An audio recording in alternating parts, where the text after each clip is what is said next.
But concerns are now growing that the euphoria around Prime Minister Abiy's changes are both masking and unearthing deeper problems inside of Ethiopia.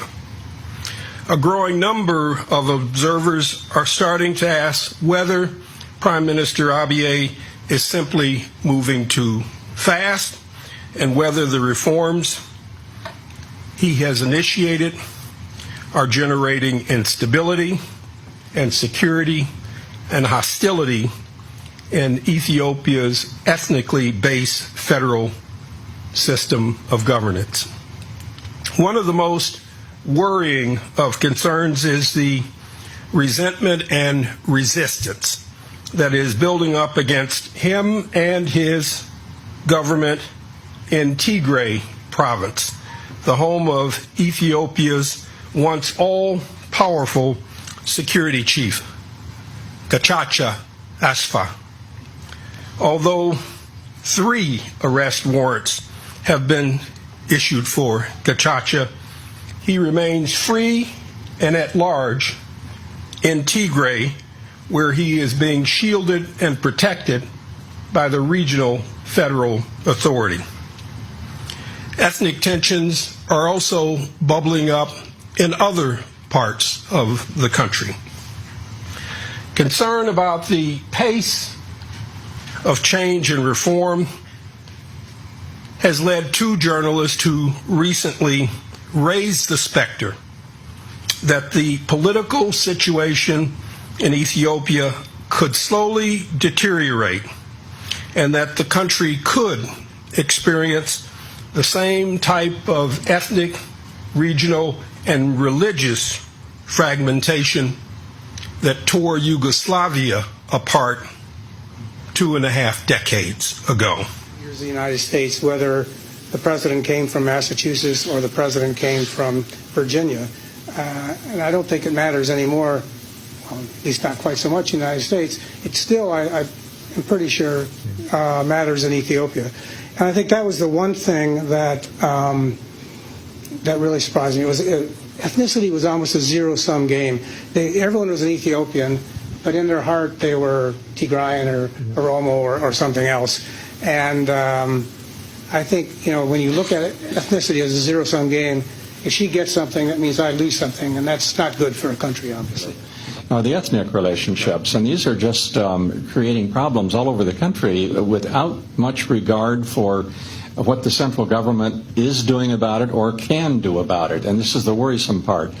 And they're not confined to just 1 or 2 areas. They're unfortunately happening throughout much of Ethiopia today.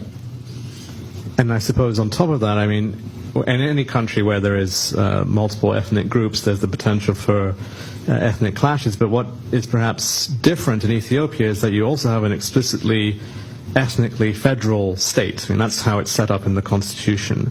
So the big question, and I'm glad you mentioned what you just did, Ambassador Shin and Ambassador Busk, thank you for bringing up the rural nature of this, because I think that also feeds into this. But the big question here is, in some respect, do you think ethnic federalism is sustainable? Is this still a model that can work? And how does that look then in terms of all of the other prescriptions or actions that may be necessary to pursue? It's a big question, but it's an important one for the country.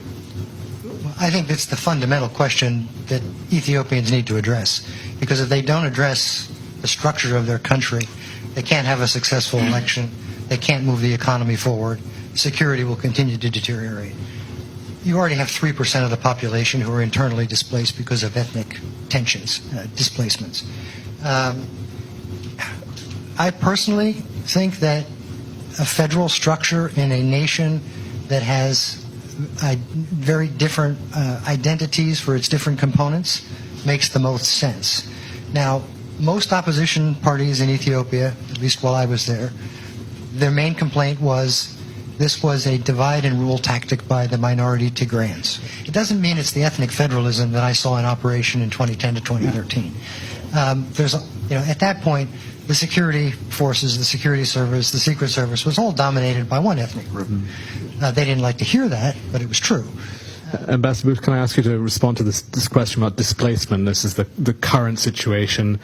Is it fair to say it's all the result of ethnic problems? Are there other causes to it? Are there other factors that explain it? My understanding is the displacement that we've seen, the 3% of the population that I mentioned are now driven from their homes, really is it's ethnic. But I've also been told that it's basically political leaders using the ethnic card to boost their own prestige and popularity. You get people riled up. I'm here to defend your interests against the other. And I think that's what we've seen in Ethiopia. I did hear when I was out there that the federal government's response was an edict that everybody should just go back to where they came from, i.e. if you were displaced, go back to where you were displaced from. That's nice to say, but very hard to actually implement. Why would people go back if they were driven out of their home? How would they feel safe there? If their home was burned, who was going to help them rebuild it? So, there's a conundrum there. And I don't think that this displacement issue is going to be settled until the broader political structural issues are settled in the country. And perhaps I can ask you to continue from there about the views of the Ethiopians you interacted with on reform. So you were just there. How did they see it as... Well, I think it's a matter of, you see it from where you sit.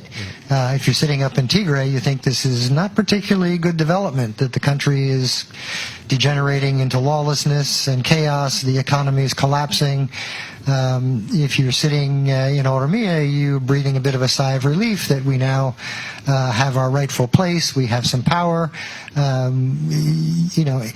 think Prime Minister Abiy, as he was described, is still by far the most popular person in the country, but that popularity is beginning to wane the longer he's in charge. And I would say one of the real challenges that he faces is there are rising expectations in Ethiopia now. And one thing I do remember from Political Science 101 is that revolutions only occur in situations where there are rising expectations. So he has a lot of work to do if he's going to keep the country together, find that sweet spot of, what works governmentally wise, structurally, federal, centralized, what combination between government and party going forward. I think that's also a key structural issue that needs to be addressed. So, again, it's, where you are, it depends on how you see the developments. Well, again, I'll go back to a structural problem, and I talked about the political structural problem. There's also an economic structural problem that basically relates to the political system, which is you have too many state-owned enterprises, too much of the military engaged in things like MITEC, which now they're trying to break up. Massive projects like run by the Sugar Corporation, which were huge money losers.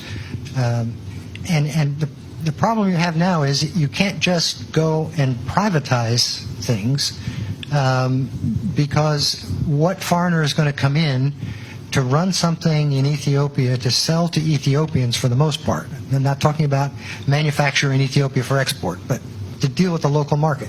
For example, telecom, which is primarily a local market. If you don't have any foreign exchange that they can then use to repatriate their profits. So I think structurally, one of the things the government needs to work on, and perhaps we can lend some ideas in that regard, is how to sort of begin to demonopolize, de-oligopolize the economy.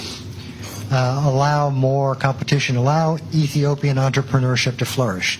It used to really frustrate me when people would say, we need to teach the Ethiopians entrepreneurship. I said, have you ever been in Washington? Ethiopians are naturally entrepreneurial. So let's forget about teaching them how to do that. Let's give them the opportunity to do that. One of the things that strikes me, I visited a Turkish textile factory where they were manufacturing garments for export. And the biggest complaint was there's no supporting infrastructure. So I had to bring in some of my own workmen to do the type of building that I needed for my factory. Of course, I had to import all my machinery because none of it's manufactured locally. But I then had to create my own cardboard box manufacturing company because there was nothing locally that I could just buy from. I had to, in effect, set up my own bus company because there was no one that I could really rely upon to provide transportation for my workers. This all adds to the cost of production, and it deters foreign investors. You add to that the fact that the banking sector remains 100% Ethiopian. The idea of getting international firms to go in there when they can't deal with their own bank is something that's a deterrent not only to Western firms but also to Chinese firms. And the inefficiencies in the telecom sector also mean very difficult to do business. I mean, when I was there as envoy for Sudan, South Sudan, several times the internet was closed. Once because of the state of emergency, once ostensibly because the national university exams had been stolen. So the entire internet was shut down for days at a time. How do you process credit card transactions when the internet's shut down? How do you make airplane reservations? How do you make orders, conduct business? This was a real problem.